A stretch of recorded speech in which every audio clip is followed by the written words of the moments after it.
Hello aspirants, कैसे हो सब? बढ़िया। ये अपना लास्ट लेक्चर है इस चैप्टर का, ठीक है, sexual reproduction in flowering plants का। ये अपना लास्ट लेक्चर है। इस लेक्चर के अंदर इस चैप्टर को कर देंगे समाप्त, और अगला जो अपन चैप्टर स्टार्ट करेंगे वो करेंगे ह्यूमन हेल्थ एंड डिजीज। तो इस लेक्चर में करते हैं इसको खत्म, ठीक है। चलो देखो, आज बात करेंगे इस लेक्चर के अंदर पर किस चीज की बात करेंगे? पराग स्त्रीकेश और संकर्षण की बात करेंगे। बता चुका हूं मैं आपको, ऑलरेडी बता चुका हूं, बस एक बार थोड़ा सा और बताना। मैंने आपको बताया था कि जो फीमेल्स होती हैं, जो फूलों के अंदर जो फीमेल होता है उसके अंदर क्या है, एक शक्ति होती है। क्या शक्ति होती है? कि वो पहचान सकती है कि भाई ये अपने वाला है कि ये दूसरे का आ गया। क्योंकि पोलन ग्रेन है, वो तो कहीं भी किसी का भी उड़कर आ सकता है। गुलाब का फूल है, मान लो अपन एग्जांपल ले लेते हैं, और उस पर मान लो किसी दूसरे फूल का उड़कर आ गया, तो वो थोड़ा ना उसको एक्सेप्ट कर लेगी। वो फीमेल उस पोलन ग्रेन को एक्सेप्ट नहीं करती है, वो उसको रिजेक्ट कर देती है। ये उसके पास में शक्ति है, ये उसके पास में पावर है कि वो पहचान सकती है कि भाई ये अपने वाला है या दूसरे का है। तो देखो, अपन ने ये चीज पढ़ लिया था कि ये जो परागकण जो है वो अलग अलग तरीके से आ सकते हैं, हवा के साथ में, पानी के साथ में, किसी जानवर से, किसी मधुमक्खी से, वो सारी चीजें अपन पढ़ चुके हैं ऑलरेडी, ठीक है। अब अपन क्या करेंगे, अपने पास क्या है, जो पोलन ग्रेन है वो अलग अलग माध्यम से यहां पर पहुंच गया। चाहे वो हवा के माध्यम से आया हो, चाहे वो जल के माध्यम से आया हो, चाहे वो किसी जानवर के माध्यम से आया हो, किसी कीट के माध्यम से आया हो, लेकिन परागकण जैसे ना जैसे यहां पर पहुंच गया वो, ठीक है, कैसे भी करके यहां पर पहुंच गया वो, ठीक है, फीमेल पार्ट तक यहां पर आकर गिर गया जी। तो स्त्री केसर में यह क्षमता होती है कि वह पराग को पहचान सके कि वह उसी वर्ग को, उसी वर्ग के सही प्रकार का पराग है, ठीक है, सुयोग्य जो पराग है वही आया है, ठीक है, तो उसको एक्सेप्ट करेगी। और अगर वो उसके वर्ग का नहीं होगा तो क्या है, उसको रिजेक्ट कर देगी। ये उसके अंदर क्या होती है, क्षमता होती है। तो ये परागकण आया जी, ये परागकण आया, तो ये नीचे क्या है अपनी, ये नीचे फीमेल पार्ट है, स्टिग्मा, स्टाइल, ओवरी, ठीक है, आपका जो वर्तिका, अगर वर्तिका और आपका अंडा से, ठीक है, ये क्या है, फीमेल पार्ट है।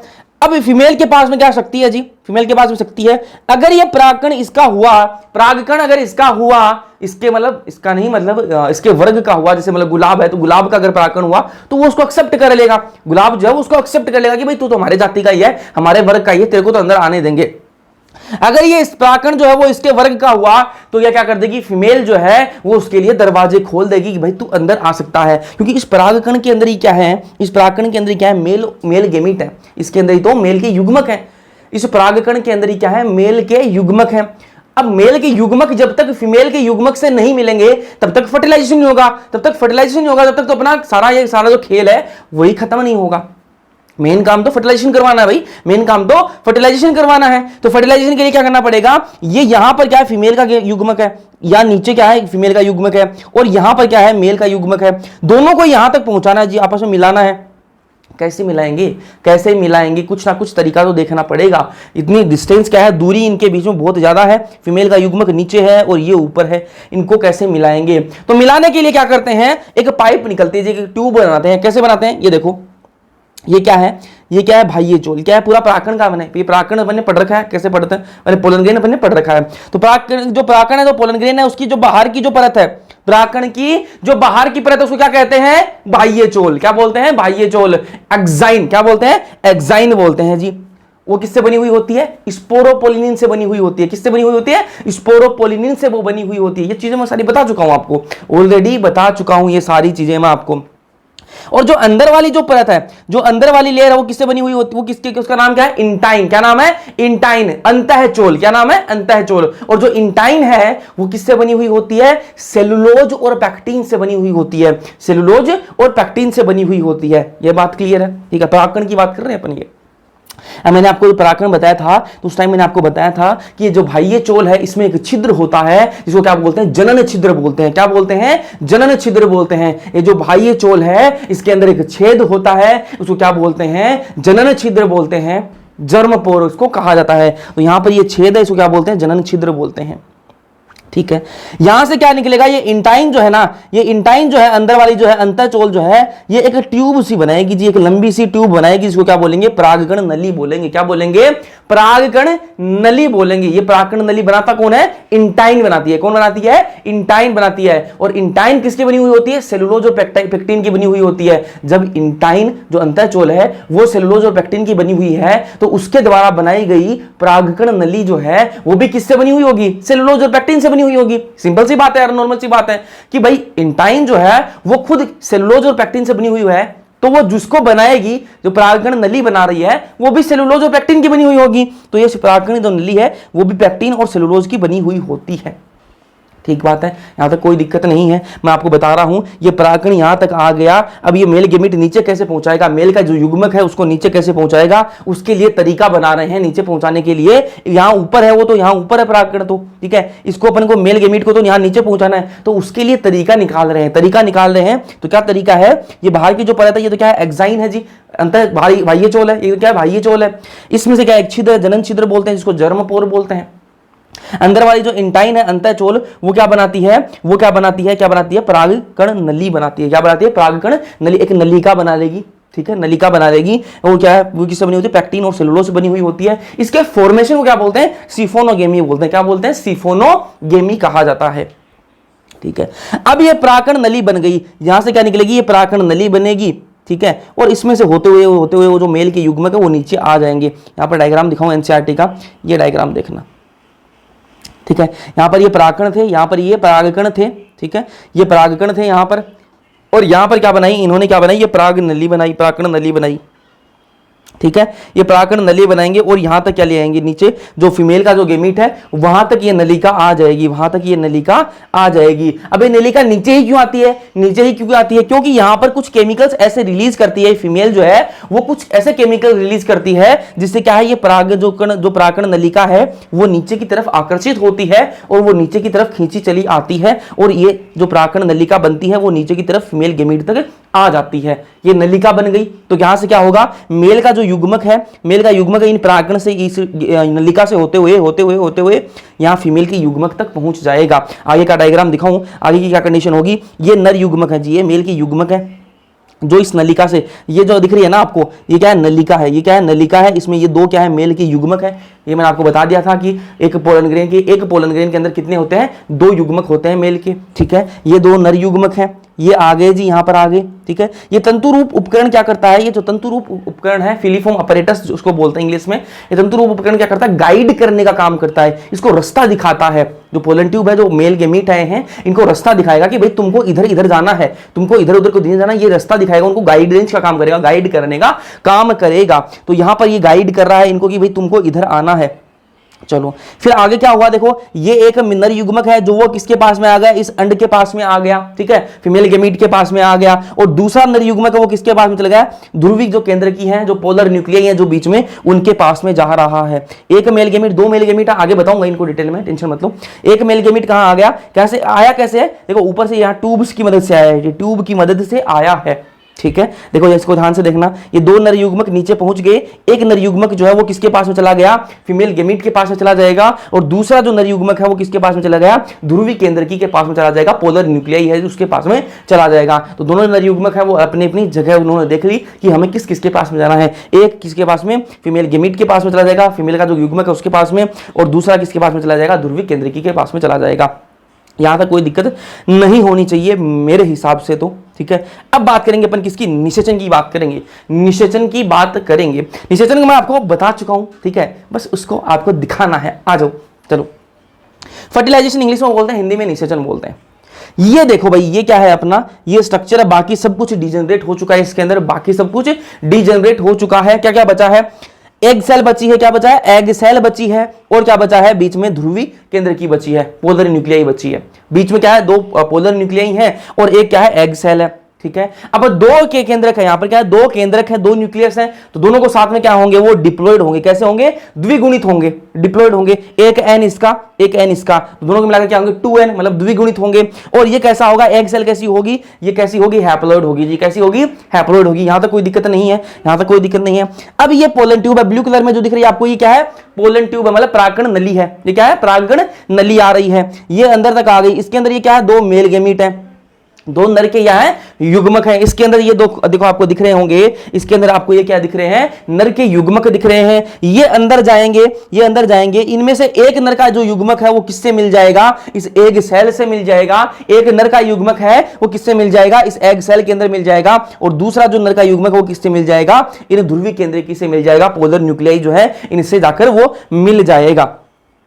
समझ में आई बात, समझ में आई बात। ठीक है, आई आई आई, तो सारे सारे कमेंट कर दो कि भाई आई, हमें समझ में आई बात ये।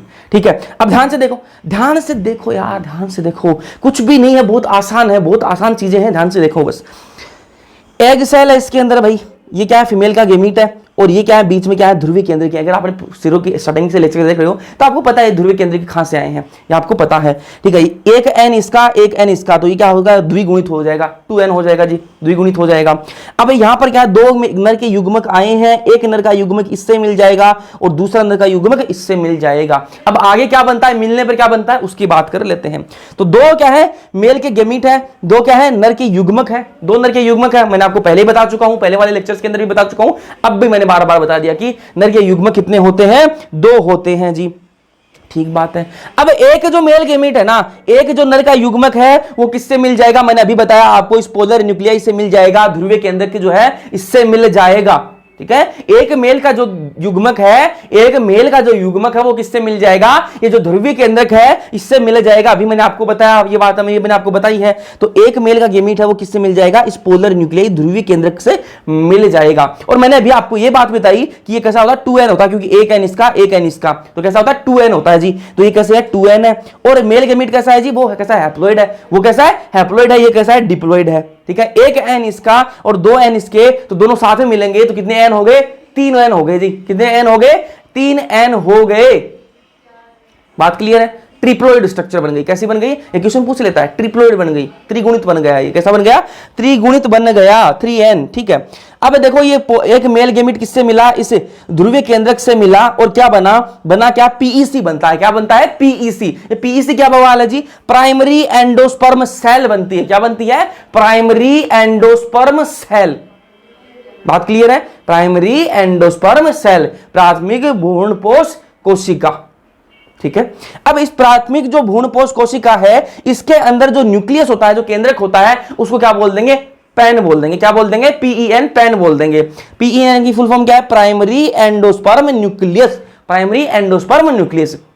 देखो ये मेल गेमीट है और ये ध्रुवीय केंद्रक जो है, इन दोनों के मिलने से क्या बनता है, क्या बनता है, प्राइमरी एंडोस्पर्म सेल बनती है, प्राथमिक भ्रूणपोष कोशिका बनती है। इस प्राथमिक भ्रूणपोष कोशिका के अंदर क्या होता है, एक न्यूक्लियस होता है, केंद्रक होता है। सिंपल सी बात है, कोशिका होगी तो उसके अंदर क्या होगा, केंद्रक भी होगा। अब इस केंद्रक के अंदर, इस केंद्रक का नाम क्या है, प्राथमिक भ्रूणपोष केंद्रक नाम हो जाएगा इसका। ये कैसा है भाई, ये कैसी है, 3n है, क्योंकि 2n इसके, एक n इसका, तो कैसा होगा, ट्रिप्लोइड, ट्रिप्लोइड बनेगा। ये कैसा होगा, ट्रिप्लोइड बनती है जी। अब ये जो है ना, इसको क्या बोलते हैं, ये जो ये फ्यूजन जो हुआ है ना, ये दोनों आपस में जो मिले हैं, इन दोनों के आपस के मिलन को क्या बोलते हैं, इसको बोलते हैं त्रिस्लयन। क्या बोलते हैं, त्रिस्लयन। ठीक है, इंग्लिश में ट्रिपल फ्यूजन बोलते हैं। क्या बोलते हैं, ट्रिपल फ्यूजन बोलते हैं। क्यों बोलते हैं ट्रिपल फ्यूजन, क्योंकि दो केंद्रक हैं जी, दो तो क्या है, केंद्रक है, और एक क्या है, गेमीट है। दो केंद्रक और एक गेमीट, तीन चीजें आपस में मिल रही हैं, तीन चीजें आपस में मिल रही हैं। दो तो क्या है, ये ध्रुवीय केंद्रक है, दो क्या है, ध्रुवीय केंद्रक है, और एक क्या है, मेल गेमीट है। तो दो ध्रुवीय केंद्रक और एक मेल गेमीट, तीन चीज आपस में मिल रही हैं, तो क्या बोलेंगे उसको, क्या है, त्रिस्लयन। तीन चीजें आपस में मिल रही हैं तो क्या है, त्रिस्लयन है, क्या है, ट्रिपल फ्यूजन है। ये एक मेल गेमीट की बात कर ली, लेकिन अपने पास में मेल गेमीट कितने हैं, दो हैं। ये तो एक की हिसाब हुआ है, अब दूसरे का हिसाब कर लेते हैं। दूसरा जो मेल गेमीट है ना, दूसरा जो नर का युग्मक है, वो किससे मिलता है, इस एग सेल से मिलता है। किससे मिलता है, इस अंड से मिलता है, एग सेल से मिलता है। ठीक है, ये कैसा भाई, ये कैसा है, एक गुणित है। ठीक है, कैसा है, हैप्लॉइड है, दोनों क्या है, हैप्लॉइड है, दोनों एन एन है, दोनों साथ में मिल जाएंगे तो क्या हो जाएंगे, 2n हो जाएंगे। इन दो, ये दोनों आपस में जब मिलेंगे तो क्या बनाएंगे, जाइगोट बनाएंगे। क्या बनाएंगे, जाइगोट बनाएंगे, युग्मनज बनाएंगे, और ये कैसा होगा, डिप्लॉइड होगा। ये कैसा होगा, डिप्लॉइड होगा। इन दोनों के मिलन को, इन दोनों के मिलन को क्या बोलेंगे, इंग्लिश में सिंगेमी, हिंदी में युग्मक सलायन बोलते हैं। क्या बोलते हैं, इंग्लिश में सिंगेमी, हिंदी में युग्मक सलायन। ये तो अपना नॉर्मल फर्टिलाइजेशन जैसे होता है, मेल और फीमेल का गेमीट मिलता है, ये तो वो वाला सीन है। ये तो वो वाला सीन है, नॉर्मल जो फर्टिलाइजेशन होता है, नॉर्मल जो निषेचन होता है, मेल और फीमेल के गेमीट जो है, युग्मक जो है, वो मिलते हैं आपस में, वो वाला ये सीन है। ठीक है, लेकिन ये नया सीन देखने को मिला है। क्या मिला है, ये मेल गेमीट जो है वो किससे मिलता है, ध्रुवीय केंद्र के जाकर मिलता है, वो क्या बनाता है, पीईसी बनाता है, और इसको क्या बोलते हैं, त्रिस्लयन बोलते हैं। अब देखो यहां पर क्या है, दो फर्टिलाइजेशन हो रहे हैं, दो निषेचन हो रहे हैं। यहां पर क्या हो रहे हैं, दो निषेचन हो रहे हैं। एक तो ये मेल गेमीट इससे मिल रहा है, ठीक है, एक निषेचन तो ये हो गया, दूसरा निषेचन ये हो गया।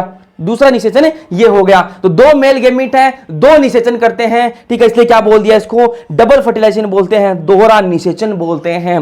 त्रिसलयन और जो युग्मक सलयन है, त्रिसलयन और जो युग्मक सलयन है, इन दोनों को मिलाकर क्या है, दोहरा निषेचन बनता है, द्विनिषेचन बोलते हैं इसको। क्या बोलते हैं, द्विनिषेचन, डबल फर्टिलाइजेशन इसको कहा जाता है। क्यों कहा जाता है, क्योंकि एक फर्टिलाइजेशन ये हो गया और दूसरा फर्टिलाइजेशन, दूसरा निषेचन ये हो गया, तो दो निषेचन हो रहे हैं, इसलिए दोहरा निषेचन या फिर द्विनिषेचन इसको कहा जाता है। यहां तो कोई दिक्कत नहीं होनी चाहिए।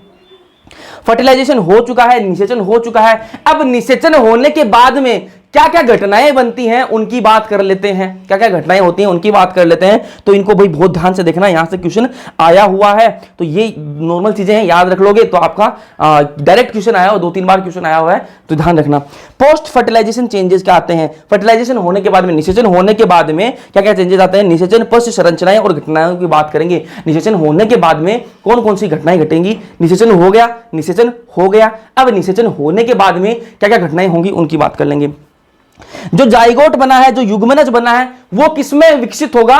जो युग्मनज बना है, अभी देखो ये बना था, युग्मनज जो बना है, जाइगोट जो बना है, वो आगे जाकर किसमें विकसित होगा, वो एम्ब्रियो बनाएगा। क्या बनाएगा, एम्ब्रियो बनाएगा, भ्रूण बनाएगा। क्या बनाएगा, भ्रूण बनाएगा, ठीक है। जो पीईसी बना है अपना, जो प्राथमिक जो प्राथमिक भ्रूणपोष कोशिका जो बनी है, ठीक है, प्राइमरी एंडोस्पर्म जो सेल बनी है, वो आगे जाकर क्या बनाएगी, एंडोस्पर्म बनाएगी, भ्रूणपोष बनाएगी। क्या बनाएगी, भ्रूणपोष बनाएगी। ये भ्रूणपोष क्या होता है अभी थोड़ी देर में बताता हूं, ठीक है। ये क्या बनाएगी आगे जाकर, अभी याद रखो कि कौन क्या बनाता है। जाइगोट जो है आगे जाकर किसमें विकसित हो जाएगा, वो आगे जाकर विकसित हो जाएगा भ्रूण के अंदर, और जो पीईसी है, प्राइमरी एंडोस्पर्म जो सेल है, वो किसमें आगे जाकर कन्वर्ट हो जाएगी, किसमें विकसित हो जाएगी, भ्रूणपोष के अंदर विकसित हो जाएगी। और जो बीजांड है, जो बीजांड है, ओव्यूल जो है, वो आगे जाकर किसमें विकसित हो जाएगा, वो सीड बनाएगा, बीज बनाएगा। जो बीजांड है वो आगे जाकर क्या बनाएगा, बीज बनाएगा। और जो अंडाशय है, जो ओवरी है, वो क्या बनाएगी, आगे जाकर फ्रूट बनाती है, फल बनाती है।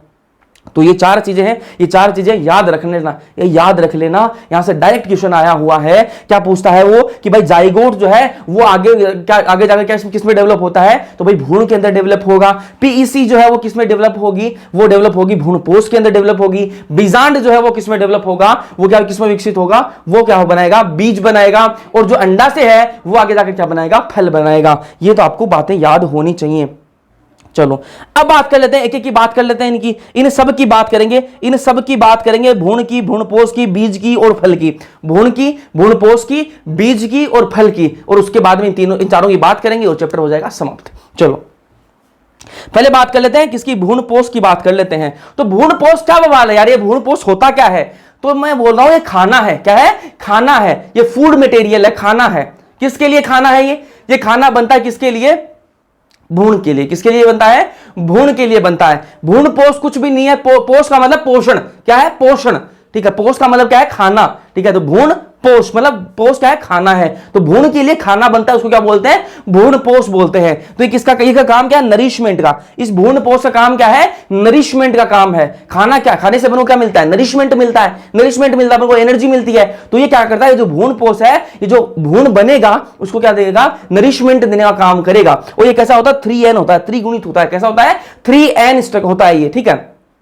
अब देखो भ्रूणपोष जो है ना, वो भ्रूण से पहले बन जाता है। जो भ्रूण बनेगा, जो एम्ब्रियो बनेगा, उससे पहले ही क्या है, भ्रूणपोष बन जाता है। मान लो अब आपके घर में कोई रिश्तेदार आ रहे हैं, कोई मेहमान आ रहा है, तो अपन को पहले से पता होता है कि आज यार फलाना रिश्तेदार या फिर मेहमान आने वाला है। ऐसा नहीं है कि वो बिन बुलाए मतलब आ जाता है, वो एक अलग है, सरप्राइज अलग होता है। लेकिन अब मोस्टली अपन को पता रहता है कि आज कोई मेहमान अपने घर में आने वाला होता है, तो अपन क्या कर लेते हैं, उसके लिए पहले ही खाना बनाकर रख लेते हैं अलग, ठीक है। अच्छा अच्छा खाना अपन तैयार कर लेते हैं, और जो अपना घर जो अस्त व्यस्त रहता है उसको अपन भी ढंग से क्या है, व्यवस्थित करने की कोशिश करते हैं, कि ताकि जो मेहमान है उसके सामने इंप्रेशन जो अपना बढ़िया जमे। तो अपन को पहले से पता होता है, तो उसके लिए खाना वाना जो है वो अपन पहले से तैयार करके रखते हैं, ठीक है। वैसे ही यहां पर हो रहा है, भ्रूण जो बनेगा, अगर भ्रूण बनने के बाद में आप खाना उसको बनाओगे, भ्रूण बनने के बाद में अगर आप खाना बनाना स्टार्ट करोगे, तो दोस्त इतने में तो भ्रूण की जान निकल जाएगी खाना खाए बिना। उसको नरिशमेंट कौन देगा, जितनी देर आप खाना बनाओगे उतनी देर उसको नरिशमेंट कौन देगा, उतनी देर उसको खाना कौन देगा, उसको एनर्जी कौन देगा।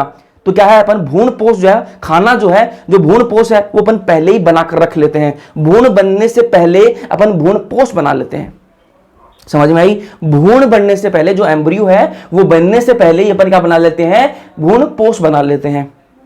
आई बात समझ में, आई बात समझ में? वापस बोल रहा हूं कि भ्रूण जो बनता है ना, भ्रूण जो बनता है उसके बनने से पहले अपन भ्रूण पोष बना लेते हैं, उसका खाना जो है वो पहले ही तैयार कर लेते हैं, ठीक है। तो भ्रूण पोष क्या है? भ्रूण पोष क्या है? खाना है। किसका खाना है? भ्रूण का खाना। पोष क्या है? खाना होता है, और भ्रूण भ्रूण होता है, ठीक है। तो भ्रूण का खाना भ्रूण पोष, ठीक है। अब ये जो भ्रूण पोष है आपका, जो एंडोस्पर्म है, ये दो प्रकार का होता है जी, ये दो प्रकार का होता है। एक होता है फ्री न्यूक्लियर एंडोस्पर्म, मतलब मुक्त केंद्र की भ्रूण पोष, और एक होता है सेलुलर एंडोस्पर्म, कोशिकीय भ्रूण पोष, ठीक है। कोशिकीय भ्रूण पोष, ठीक है। ये दो प्रकार का होता है। भ्रूण पोष जो है वो दो प्रकार का होता है, एक तो होता है मुक्त केंद्रीय भ्रूण पोष और एक होता है कोशिकीय भ्रूण पोष। दोनों में फर्क क्या है जी? दोनों में फर्क क्या है? फर्क कुछ नहीं है, सिंपल है। फर्क कुछ नहीं है, सिंपल है। ये देखो बनाकर दिखाता हूं आपको मैं। ये क्या है आपका? पीईसी है ये क्या? अब इसके अंदर क्या है? इसका जो केंद्रक है उसके अंदर क्या हुआ? विभाजन हुआ। केंद्रक के अंदर विभाजन हुआ और कैसे बन गई है? ऐसा बन गया। कोशिका के अंदर विभाजन नहीं हुआ, सिर्फ केंद्रक के अंदर विभाजन हुआ है। केंद्रक के अंदर क्या हुआ है? विभाजन हुआ है। कोशिका के अंदर अभी विभाजन नहीं हुआ, ठीक है। उसके बाद में वापस क्या है? इस केंद्रक के अंदर ही विभाजन होता रहा है। ऐसे क्या है? केंद्रक के अंदर ही विभाजन होता रहेगा, और क्या है, जो कोशिका है उसके अंदर विभाजन नहीं होगा। इससे जो भ्रूणपोष बनता है ना, इससे जो भ्रूणपोष बनता है उसको क्या बोलते हैं? उसको बोलते हैं मुक्त केंद्र की भ्रूणपोष बोलते हैं, क्योंकि इसमें क्या है? केंद्रक का रोल है और क्या है? कोशिका का रोल नहीं है, इसलिए क्या बोल दिया इसको? मुक्त केंद्र की भ्रूणपोष बोल दिया। अब कोशिकीय भ्रूणपोष क्या होता है? ये भी क्या है? कुछ नहीं है जी, सिंपल है, बिल्कुल सिंपल है, कुछ नहीं है इसके अंदर।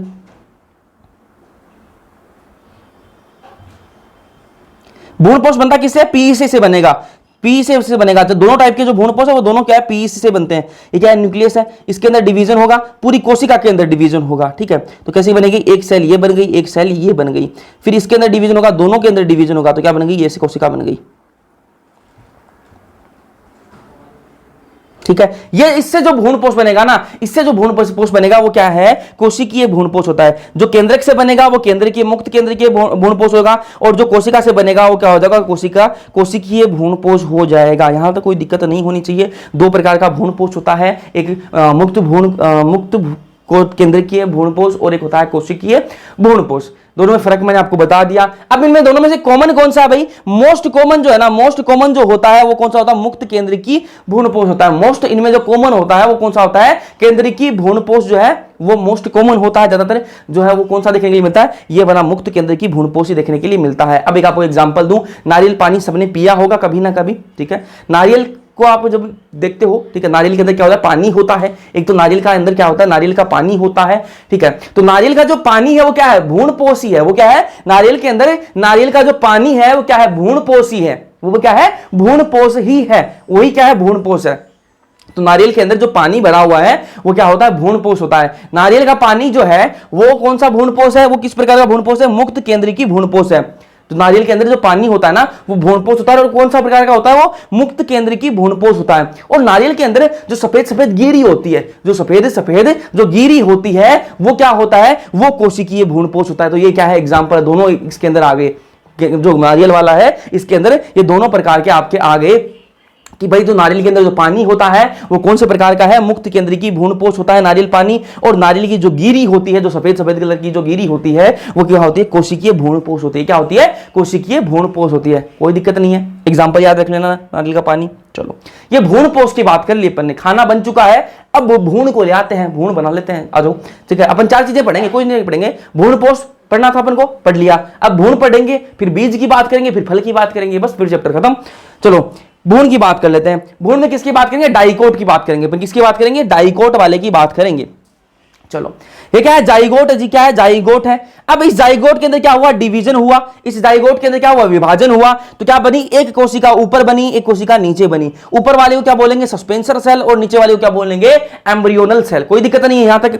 सस्पेंसर सेल जो कौन सी साइड में बनती है? माइक्रोपाइल वाली साइड में बनती है। सस्पेंसर जो सेल है वो कौन सी साइड में बनती है? माइक्रोपाइल वाली साइड में बनती है। और जो एम्ब्रियोनल सेल है वो कौन साइड में बनती है? चलेजा साइड में बनती है। कौन साइड में? चलेजा साइड में बनती है, ठीक है। अब आगे क्या है इसका स्ट्रक्चर? देखो आगे ऐसा बनता है, ये आपको ध्यान में रखना। क्या ध्यान में रखना वो बताऊंगा अभी। ये क्या है, प्रो एम्ब्रियो बनता है, क्या बनता है, प्राक भ्रूण, क्या बनता है, प्राक भ्रूण बनता है। सबसे पहले क्या बनता है, प्राक भ्रूण बनता है। इसके अंदर ऊपर देखो सस्पेंसर है, तो सस्पेंसर सेल है, कितनी सेल होती है सस्पेंसर सेल के अंदर, 6 से 10 सेल होती हैं। और नीचे क्या है, एम्ब्रियोनल सेल है, इसके अंदर कितनी होती है, 8 सेल होती है। ये अपना ध्यान में रख लेना कि सस्पेंसर के अंदर कितनी होती है, 6 से 10 सेल होती हैं, 6 से 10 कोशिकाएं होती हैं। और जो आपका एम्ब्रियोनल है उसके अंदर कितनी होती है, 8 कोशिकाएं होती हैं। प्राक भ्रूण के बाद में क्या बनता है, गोलाकार भ्रूण बनता है। कैसा बनता है, गोलाकार का भ्रूण बनता है, वो कुछ इस प्रकार का दिखता है। उसके बाद में गोलाकार के बाद में क्या बनता है, हृदय आकार का भ्रूण बनता है। और उसके बाद में क्या बनता है, परिपक्व भ्रूण बन जाता है। और ये जो भ्रूण बन रहे हैं कौन सी साइड में बन रहे हैं, माइक्रोपाइल साइड में बन रहे हैं। कौन साइड में, माइक्रोपाइल जो साइड है उसमें ये काम चल रहा है। देखो अब ध्यान से देखना, इसको ध्यान से देखना। जो जाइगोट है, जाइगोट के अंदर विभाजन हुआ और क्या बने, सस्पेंसर सेल और एम्ब्रियोनल सेल। फिर क्या बना, प्राक भ्रूण। सबसे पहले देखो जाइगोट, जाइगोट के बाद क्या बनता है, प्राक भ्रूण बनता है। प्राक भ्रूण के बाद में बनता है गोलाकार भ्रूण, उसके बाद में हृदयाकार भ्रूण, उसके बाद में परिपक्व भ्रूण। ये सीक्वेंस आपको पता होना चाहिए, जो क्रम है आपको पता होना चाहिए। एग्जाम के अंदर पूछा गया है, ठीक है, पूछा गया है तो वापस पूछा जा सकता है। तो ध्यान से सुनना इसको।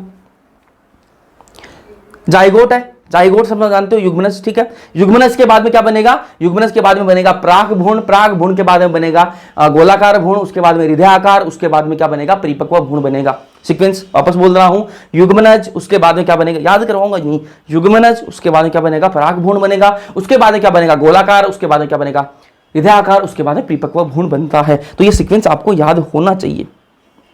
अब ये देखो, ध्यान से देखना, ध्यान से देखना। डाइकोट की बात कर रहे हैं, अपन डाइकोट की बात कर रहे हैं। तो देखो डाइकोट का मतलब क्या है, द्विबीजपत्र। क्या है, द्विबीजपत्र, ठीक है। 2 बीजपत्र होंगे, सिंपल सी बात है, 2 बीजपत्र होंगे। बीजपत्र क्या वाला है अभी बता देता हूं।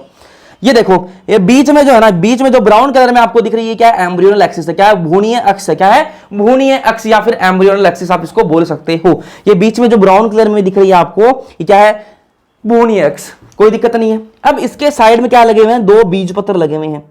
एक बीजपत्र ये है, दूसरा बीजपत्र ये है। 2 बीजपत्र लगे हुए हैं, इसलिए क्या बोल दिया, द्विबीजपत्री इसको बोल दिया। क्या बोल दिया, डाइकोट इसको बोल दिया। 2 कोटिलेडन इसके लगे हुए हैं, इसलिए क्या बोल दिया, डाइकोट बोल दिया। हिंदी में द्विबीजपत्री इसको बोल दिया, कोई दिक्कत नहीं है। बीच में क्या है, भ्रूणीय अक्ष है और साइड में 2 बीजपत्र लगे हुए हैं, इसलिए क्या बोल दिया, द्विबीजपत्र बोल दिया, ठीक है। अब इस भ्रूणीय अक्ष का जो ऊपर का भाग है वो क्या बनाता है, प्लूम्यूल बनाता है। क्या बनाता है, प्लूम्यूल, प्रांकुर बनाता है। क्या बनाता है, प्रांकुर। ये प्रांकुर प्लूम्यूल, क्या प्लूम्यूल जो है वो क्या बवाल है, अभी बताता हूं, थोड़ी धीरज रखो। जो आपका एम्ब्रियोनल एक्सिस है, जो भ्रूणीय अक्ष है, उसका जो ऊपर का भाग है, वो क्या बनाता है, प्रांकुर बनाता है। क्या बनाता है, प्रांकुर बनाता है। और जो नीचे का भाग है इस भ्रूणीय अक्ष का, वो क्या बनाता है, मूलांकुर बनाता है। ऊपर का भाग क्या बनाता है, इसका प्रांकुर बनाता है, और नीचे का भाग क्या बनाता है, मूलांकुर बनाता है। ये प्रांकुर मूलांकुर क्या होते हैं ये बताऊंगा अभी, कि मूलांकुर जो है वो आगे जाकर क्या बनाता है, पूरी मूल जो बनाता है, मतलब जड़ जो है, पूरा रूट सिस्टम है वो सारा बनाएगा। रूट जो है, आपकी जड़ें जो है, प्लांट की जो जड़ें हैं वो कौन बनाएगा, मूलांकुर बनाता है, ठीक है। और प्रांकुर क्या बनाता है, ऊपर का शूट सिस्टम, जो तना है, पत्तियां हैं, वो कौन बनाएगा, ये प्रांकुर बनाता है, ठीक है। ध्यान से सुनो, ये जो भ्रूणीय अक्ष है, इसका ऊपर का भाग है क्या है, प्रांकुर है, और नीचे वाला भाग है इसको क्या बोलते हैं, मूलांकुर। अब ये मूलांकुर है वो आगे जाकर क्या बनाएगा, पूरा रूट सिस्टम बनाएगा। पूरी जो जड़ें हैं वो सारा काम कौन देखता है, मूलांकुर का काम है। और प्रांकुर क्या करता है, ऊपर का काम देखता है, तना हो गया, पत्तियां हो गई, वो सारा कौन बनाएगा, प्रांकुर बनाएगा। यहाँ तो कोई दिक्कत नहीं है। भ्रूणीय अक्ष समझ में आ गया, बीजपत्र समझ में आ गया, और प्रांकुर और मूलांकुर समझ में आ गया। अब देखो ये जो बीजपत्र जो है ना, ये बीजपत्र हरे कलर वाला क्या है, बीजपत्र है।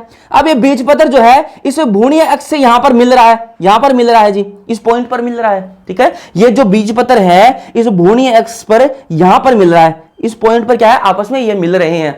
इस पॉइंट को क्या बोलेंगे, एपिकोटाइल बोलेंगे। क्या बोलेंगे, एपिकोटाइल बोलेंगे। हिंदी में इसको बोलते हैं बीजपत्रोपरिक, बीजपत्रोपरिक बोल देंगे। क्या बोलेंगे, ये पढ़ लेना आप, जो भी है ना पढ़ लेना। एपिकोटाइल बोलते हैं, क्या बोलते हैं, एपिकोटाइल बोलते हैं। ये जो बीजपत्र है, जहां से इस भ्रूणीय अक्ष से मिलेगा ऊपर वाली साइड में, उसको क्या बोलेंगे, एपिकोटाइल। और नीचे वाली साइड में जहां पर मिल रहा है ये जो पॉइंट है, इसको क्या बोलेंगे, बीजपत्र आधार बोलेंगे। क्या बोलेंगे, बीजपत्र आधार, हाइपोकोटाइल बोलते हैं। तो ये आपको नाम याद होने चाहिए। सबसे पहले क्या है, भ्रूणीय अक्ष, ठीक है, भ्रूणीय अक्ष होगा। भ्रूणीय अक्ष के चारों तरफ क्या है, बीजपत्र है। 2 क्या है, बीजपत्र होंगे क्योंकि डाइकोट है, ठीक है। अब जो भ्रूणीय अक्ष है उसका ऊपर का भाग है वो क्या है, प्रांकुर बनाता है, और नीचे का भाग क्या बनाता है, मूलांकुर। मूलांकुर जो है वो आगे जाकर क्या बनाएगा, बनाएगा, जड़ें बनाएगा, ठीक है। और जो प्रांकुर है वो क्या बनाएगा, तने वगैरह बनाएगा, ठीक है। चलो फिर बात करते हैं अपन बीज की बात कर लेते हैं, ठीक है, बीज की, सीड की बात कर लेते हैं, ठीक है। सीड पे क्या होता है भाई, देखो बीज सबको पता, सब जानते हो बीज क्या होता है। बीज के चारों तरफ क्या होता है, आवरण होता है, एक आवरण होता है जिसको क्या बोलते हैं, बीज आवरण बोलते हैं। क्या बोलते हैं, बीज आवरण बोलते हैं। बीज की चारों तरफ एक कोट होता है जिसको इंग्लिश में सीड कोट कहा जाता है और हिंदी में उसको बीज आवरण कहा जाता है। अब ये जो बीज आवरण है इसकी दो परतें होती हैं, जो बाहर वाली परत है उसको बोलते हैं टेस्टा और जो अंदर वाली होती है उसको क्या बोलते हैं, टैगमेन, ठीक है। बीज सब जानते हो, बीज के चारों तरफ एक आवरण होता है, उस आवरण को इंग्लिश में बोलते हैं सीड कोट, बाहर वाली लेयर को बोलते हैं, क्या बोलते हैं, टेस्टा, और अंदर वाली को बोलते हैं टेगमेन। अब भी बात करें सीड वायबिलिटी, ये सीड वायबिलिटी क्या होती है, सीड वायबिलिटी कुछ नहीं होती, बीज जीवन क्षमता होती है। बीज जीवन क्षमता को इंग्लिश में सीड वायबिलिटी बोलते हैं, इंग्लिश वाला नाम भी आपको पता होना चाहिए, ठीक है। तो क्या है ये बीज जीवन क्षमता, ये बीज जीवन क्षमता क्या वाला है, बीज जीवन क्षमता कुछ भी नहीं है, ये है कि भाई बीज जो है वो कितने कितने दिन तक वो जीवित रहेगा, कितने दिन, कुछ बीज जो है वो कुछ हजारों सालों तक रहते हैं और कुछ बीज जो है वो कुछ महीनों तक की उनका खेल है। देखो बीज जीवन क्षमता की सीधा सा मतलब है कि बीज जो है अपन ने लिया, अब वो बीज जो है वो कितने दिन तक उसमें पावर रहेगा कि वो उग सकता है, ठीक है। कोई एक बीज लिया मैंने, कोई भी फसल का मैंने बीज ले लिया, मान लो कोई भी पौधे का मैंने बीज लिया, अब वो बीज है वो मैंने रख दिया मैंने, ठीक है। कुछ बीज तो ऐसे हैं इनको 10,000 साल आप रखो और 10,000 साल बाद में भी उसको लगाओगे ना मिट्टी में, आप उसको दबाओगे तो वो उग जाएगा, मिट्टी के अंदर उसको दबाओगे, उसको उगाओगे तो वो उग जाएगा।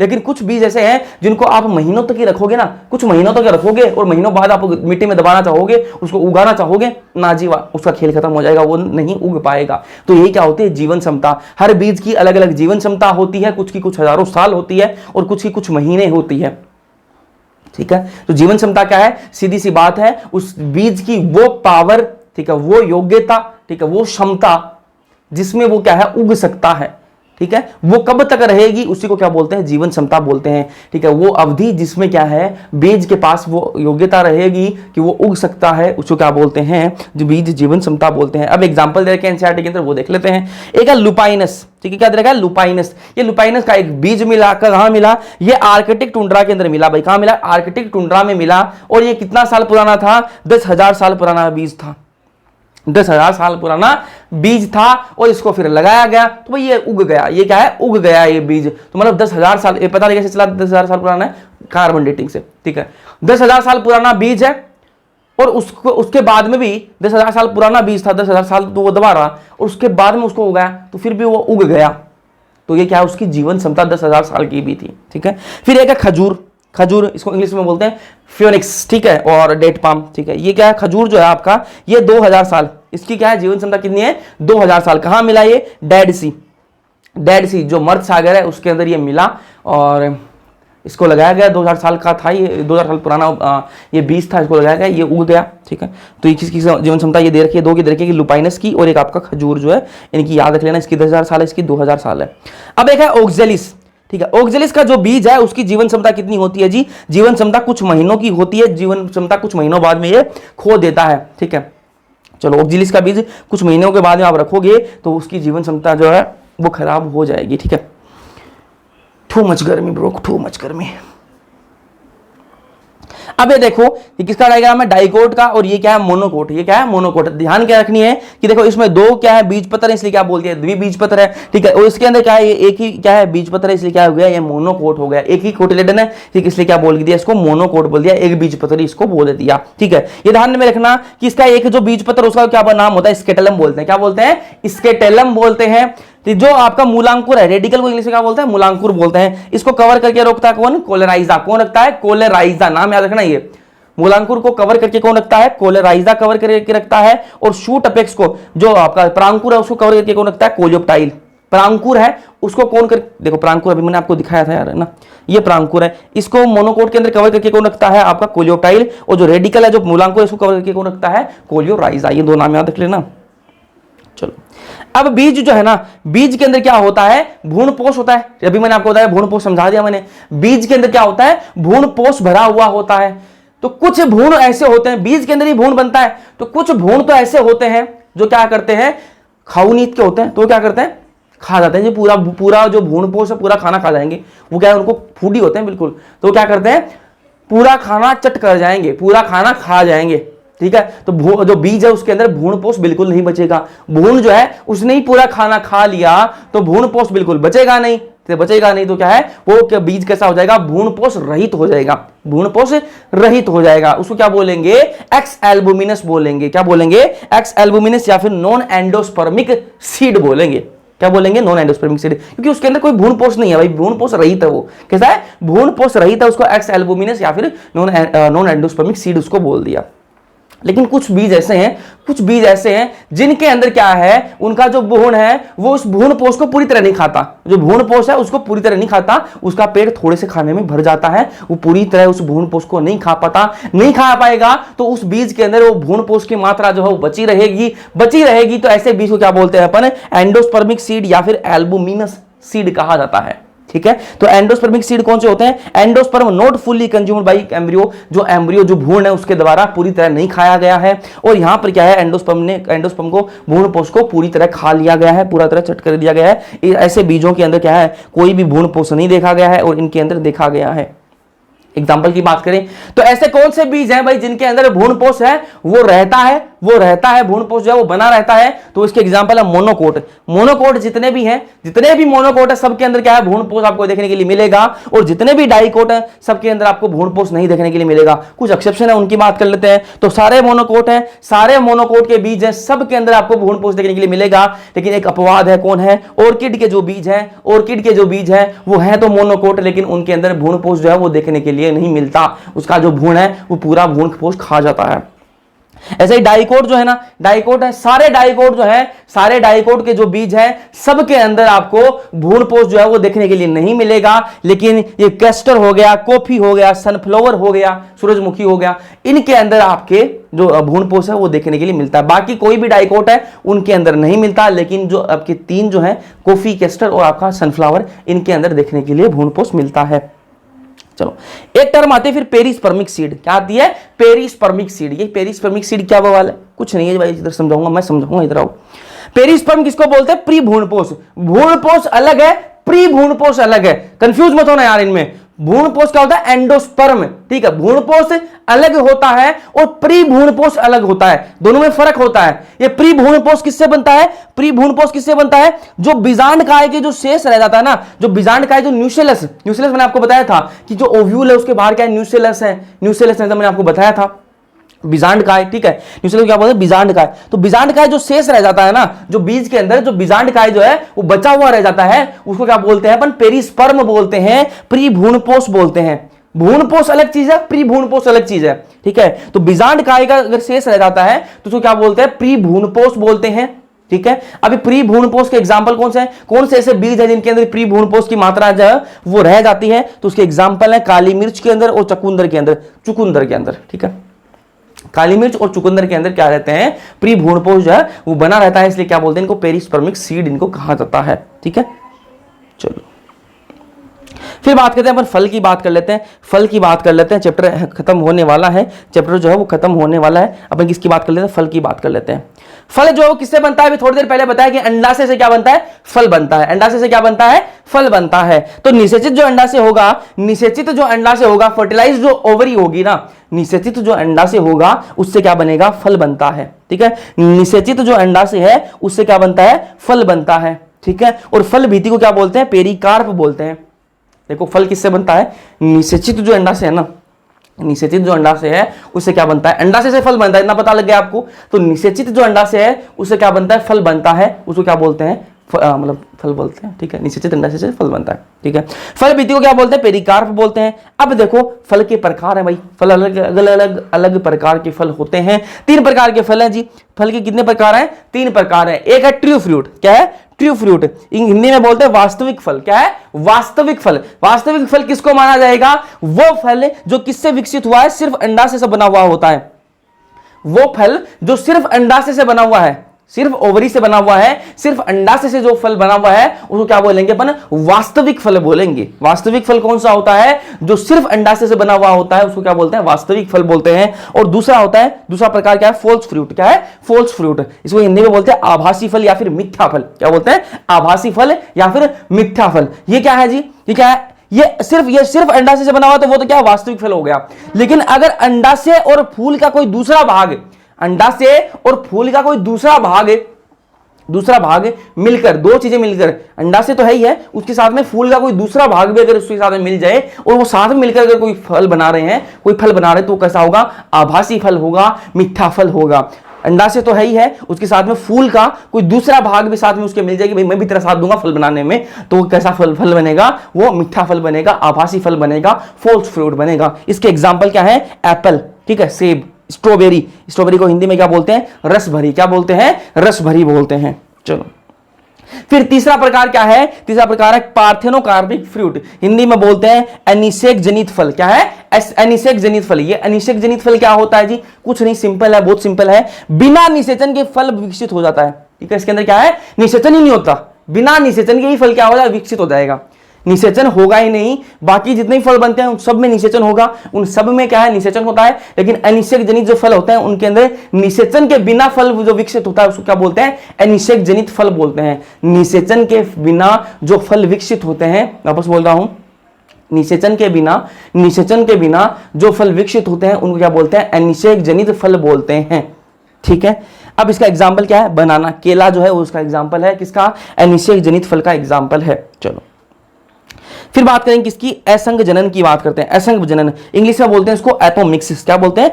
एपोमिक्सिस। ये एपोमिक्सिस, असंग जनन क्या बवाल है? कुछ भी नहीं है, बहुत सिंपल है।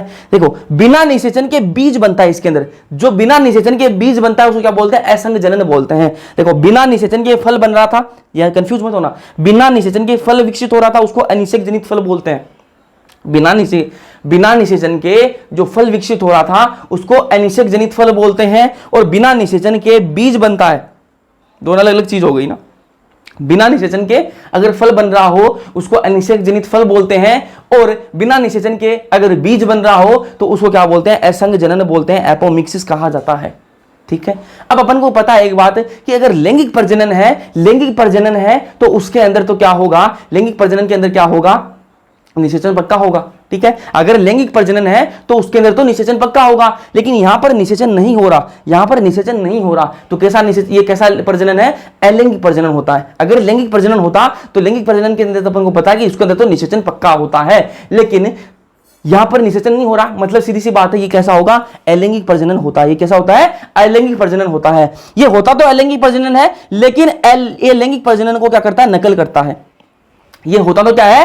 अलैंगिक प्रजनन होता है, लेकिन ये लैंगिक प्रजनन की क्या करता है? नकल करता है और दिखाता है कि मैं लैंगिक प्रजनन जैसा ही हूं, ठीक है। ये होता जो है ना, ये असंग जनन जो है, इसके अंदर क्या है? बिना कोई निषेचन के क्या बीज बन जाता है। अपन को पता है कि अगर लैंगिक प्रजनन होता तो अगर इसके अंदर निषेचन पक्का होता, लेकिन बिना निषेचन के बीज बना तो अलैंगिक प्रजनन है भाई, अलैंगिक प्रजनन, सिंपल सी बात है। ये होता तो अलैंगिक प्रजनन है, लेकिन किसकी नकल करता है? लैंगिक प्रजनन की नकल करता है और दिखावा करता है कि मैं लैंगिक प्रजनन जैसा हूं, ठीक है। इसके एग्जाम्पल की बात करें तो एस्टेरियसी फैमिली, कौन सी फैमिली है? एस्टेरियसी, सनफ्लावर की जो फैमिली है वो कौन सी? एस्टेरियसी है। पोएसी फैमिली, किसकी? घास की जो फैमिली है वो कौन सी है? पोएसी फैमिली है। यहां तक बात कर ली अपन ने। फिर बात करते हैं बहुभ्रूणता। ये बहुभ्रूणता क्या बवाल है जी? बहुभ्रूणता क्या बवाल है? नाम से पता लग रहा है, बहु मतलब एक से ज्यादा, बहु का मतलब क्या होता है? एक से ज्यादा, और भ्रूण का मतलब भ्रूण है, ठीक है। एक से ज्यादा भ्रूण बने तो उसको क्या बोल देंगे? बहुभ्रूणता बोल देंगे। एक से ज्यादा भ्रूण बने तो उनको क्या बोल देंगे? बहुभ्रूणता बोल देंगे। तो बहुभ्रूणता कुछ भी नहीं है, बीज में एक भ्रूण से ज्यादा भ्रूण हो, बीज के अंदर एक भ्रूण से ज्यादा भ्रूण हो, उनको क्या बोल देंगे? बहुभ्रूणता बोल देंगे। बीज में एक से ज्यादा भ्रूण हो उनको क्या बोलेंगे? बहुभ्रूणता बोलेंगे, ठीक है, कोई दिक्कत नहीं है। अब किसमें क्या है? एम्ब्रियो जो वो डायरेक्टली कैसे बनता है? न्यूसेलस या फिर जो इंटेगुमेंट्स बताए मैंने आपको, आउटर इंटेगुमेंट, इनर इंटेगुमेंट बताए थे मैंने आपको, उनसे डायरेक्टली एम्ब्रियो जो है वो बन जाता है, ठीक है। इसमें क्या है? एक से ज्यादा क्या भ्रूण बनते हैं बीज के अंदर, ये विदाउट फर्टिलाइजेशन, बिना कोई फर्टिलाइजेशन के न्यूसेलस इंटेगुमेंट, उनसे ही भ्रूण बनने लग जाता है। एग्जाम्पल की बात करें किसके अंदर होता है ये बहुभ्रूणता? किसके अंदर देखी जाती है? तो सिट्रस, जो नींबू वाली जो परिवार है उसके अंदर ये देखने के लिए मिलता है। ये भाई अपना हो गया चैप्टर कंप्लीट। इसी के साथ अपना चैप्टर कंप्लीट हो गया। कमेंट सेक्शन के अंदर कमेंट करके जरूर बताना कि आपको समझ में आया ये चैप्टर या नहीं आया, ठीक है। कमेंट करके जरूर बताओगे। चैप्टर अपना समाप्त हो चुका है, ठीक है। मैंने पूरी कोशिश करी है यार ये चैप्टर को बहुत आसान करके समझाऊं आपको, ठीक है। बहुत ही कॉन्सेप्चुअल चैप्टर है और बहुत ही इसका वेटेज भी है, और मैंने पूरी कोशिश की है मैं इसको बिल्कुल आपको एक बहुत ही आसान तरीके से समझाऊं, कॉम्प्लिकेटेड ना करूं चीज़ों को, बहुत आसानी से आपको समझाने की कोशिश करी है। उम्मीद करता हूँ आपको समझ में आया भी होगा। कमेंट सेक्शन के अंदर कमेंट करके जरूर बताना, ताकि मुझे भी पता रहे कि आपको समझ में आया है या नहीं आया है। वीडियो पसंद आया लाइक कर देना, अपने दोस्तों के साथ में शेयर कर देना। बाकी मिलते हैं नेक्स्ट लेक्चर के अंदर, तब तक के लिए पढ़ते रहो।